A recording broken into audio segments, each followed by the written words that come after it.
পশু বিভিন্ন জায়গা থেকে মুভমেন্ট শুরু হয়েছে।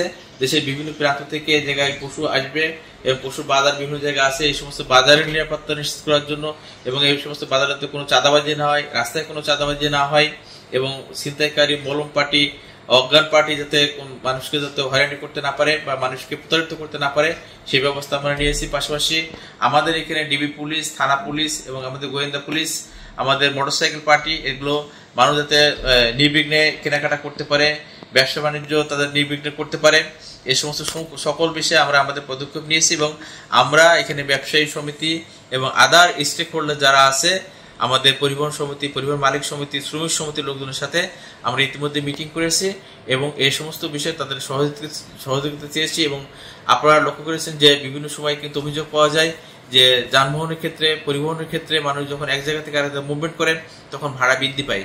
এই ভাড়াগুলো যাতে অহেতুক বৃদ্ধি না হয় কোথাও, সেজন্য আমরা তৎপর আছি।